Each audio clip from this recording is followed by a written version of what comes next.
Hey everyone, Rarity Dash here, time for another blind commentary. And today I'm going to be reacting to a couple more of LittleshyFIM's Cinemare Sins videos. The two remaining Equestria Girls ones that I haven't looked at, in fact.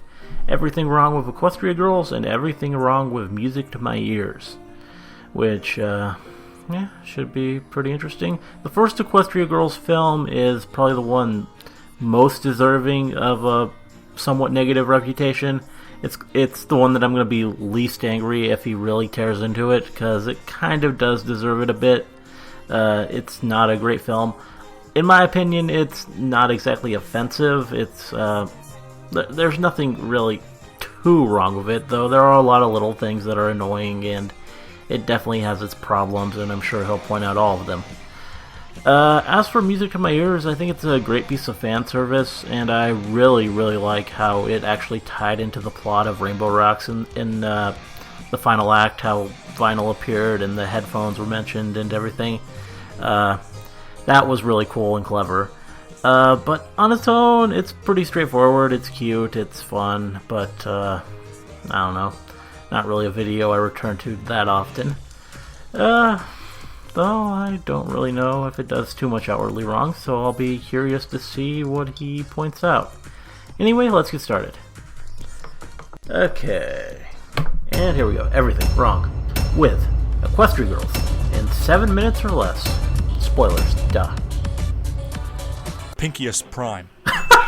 Yeah, that Transformers reference. You and me both, Twilight. This pony doesn't stand out at all. He can't possibly be a significant character. He's really This not. is severely lacking a certain hoof shake. The main 6 or 7. It would have been better with the hoof shake. Hasbro Studios. This PMV doesn't make use of any green screen ponies. Isn't the Equestria Girls logo lovely tonight? The portal just happens to be opening on the same day that Twilight visits the Crystal Empire. Very Twilight's convenient. crown just happens to look like the prize crown from an alternate dimension.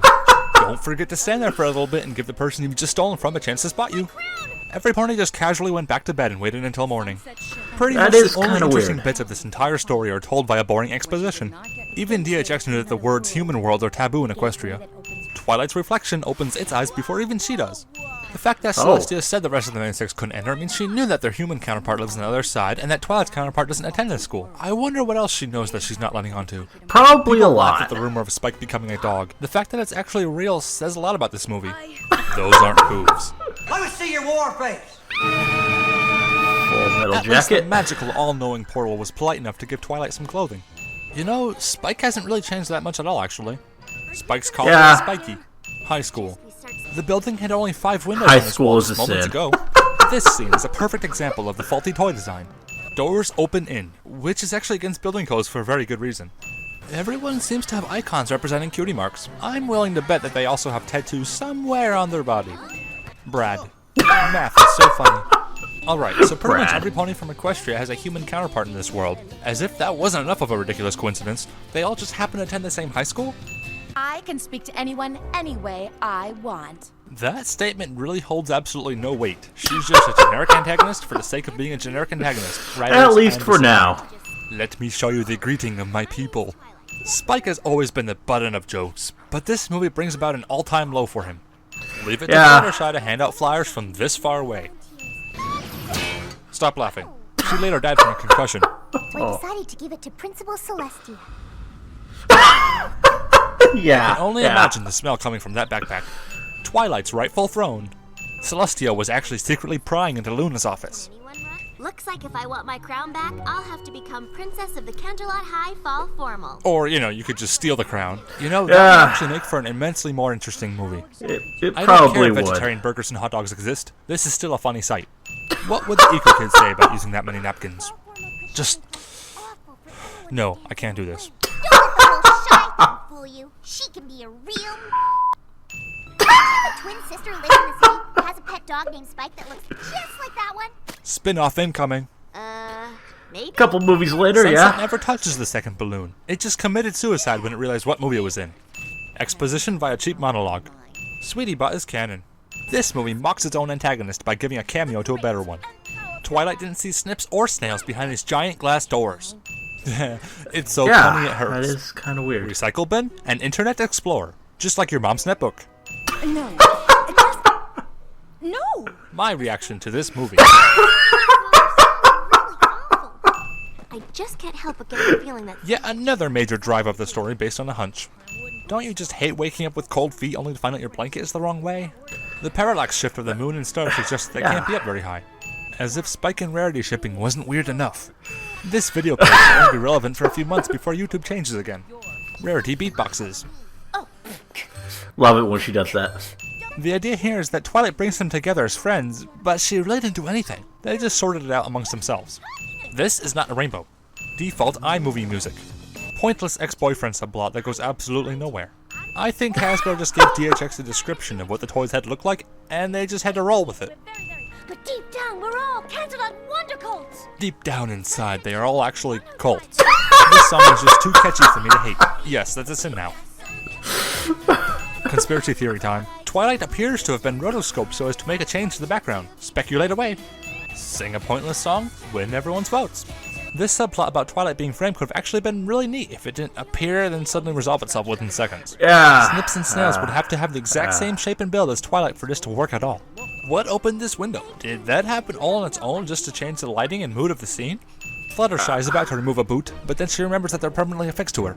At this point of the movie, I was content to just tell myself this abomination had nothing to do with the ponies I know and love. Then this happened. Don't look at me. My feet are just stubs to allow for interchangeable footwear. Oh. I know Pinkie Pie is random and crazy, but this just feels like bad writing.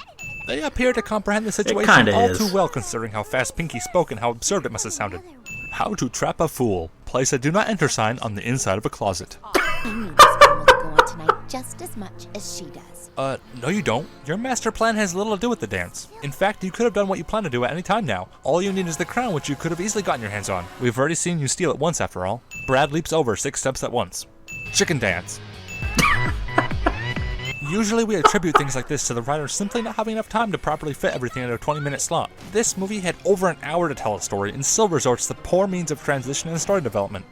The sledgehammer would just pass through the portal like anything else, right? Yeah, it really would. Find a way to survive without my element of harmony. Actually, no, it's pretty much screwed. Spike acts like he can't even open the door, even though he did earlier in the movie without a problem. I think And then all season the 5 kids in the finale theater screaming pretty while their much parents proved dragged them it. outside to get their money back. Wilhelm Kind of attends high needs school. elements of harmony. The eco kids seem unaffected to me. And to think I was actually hoping for a unique villain defeat. I guess Rainbow Dash is a natural-born flyer, even as a human. Congratulations! You've witnessed the all-new record for a villain-to-friend conversion. It took Luna 1,000 years, Discord more than a season, but Sunset Shimmer mere seconds. Yeah. That's right, kids. You can jump off buildings and sprout wings so long as you do it together as friends. Let's play a game of spot the main character in the background. She's got freaking wings and her dancing is what draws the most attention. Wait until the very last second to return home, why don't you? What are hands? On the other hand, Yeah. In Equestria, the ponies are pitted against dragons, mythical beasts, tyrannical overlords, starvation, and a slew of other fantasy and original elements. Equestria Girls has a cliched high school setting, which is plain stupid coincidences Biggest that problem with let us it. scrap the story that once was into total horse manure. That is one big pile of shit. Seriously, how can anyone possibly ask me why I did not like this movie? So yeah, I'm counting the entire movie as one big sin. Whoa.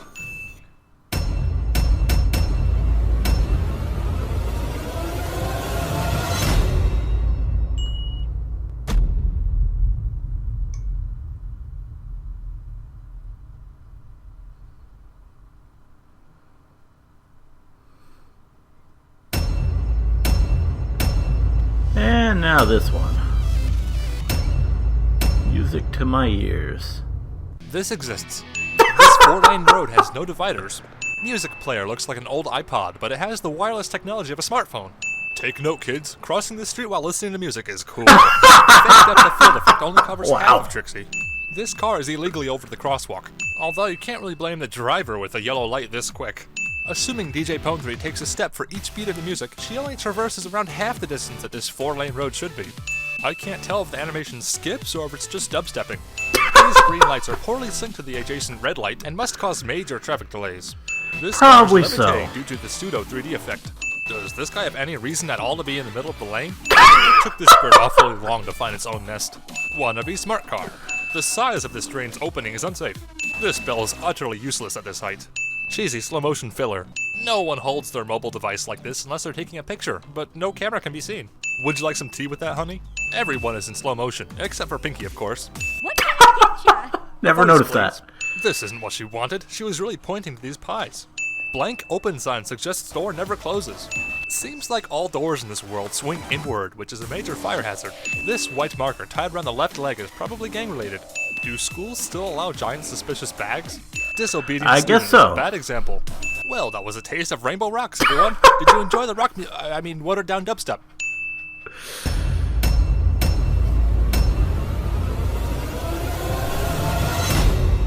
Mute. Yeah. And she'll stay that way.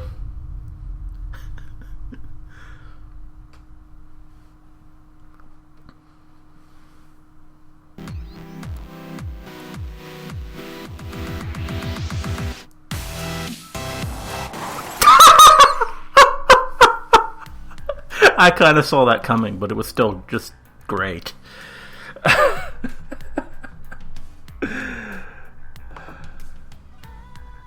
So, yeah, that was pretty fun. I think with the Equestria Girls one, I did have some concern that maybe he'd go a bit too far with the negativity, and that would drag down the video. But, no, it didn't really distract from the humor and fun of it. And I would say that it was actually a lot more palatable than the Rainbow Rocks and Friendship Games ones, though maybe that's just because I actually really agree with most of the points he made when he became more opinionated in the video, because I do think there is a lot wrong with this movie, and a lot of the same things that he said, especially that last point he made. That is my biggest problem with Equestria Girls as a concept and as a whole, that it reduces what is this fantastic setting with limitless potential for just really cool stories, and places it instead in this confined, cliched high school setting that just isn't as interesting.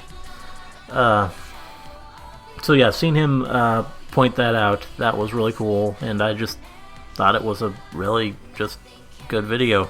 Though it does show that it was an earlier video. I mean, I hadn't even realized how much he had really changed, how much he had changed his pacing and the way he speaks through them and everything like that. It really did show, it really did feel kind of different, which maybe it's just because I've gotten used to how he's doing them now, or well, I'm still not caught up, so not now, but at least at the end of Season 2, which is closer to now than this was. But yeah, it was still pretty good. And as for the music to my ears ones, that was good too. Not too negative. I mean, there were some jabs at the films and whatnot, but it was mostly just pointing out little silly things in the animation, things that don't make a lot of sense and are there just for artistic effect, but are just kind of silly. And yeah, that was fun. It was a good video, and I'm looking forward to doing more Cinemare Sins stuff in the future. Anyway, hope you liked the commentary. Let me know if you did, and see you in the next one.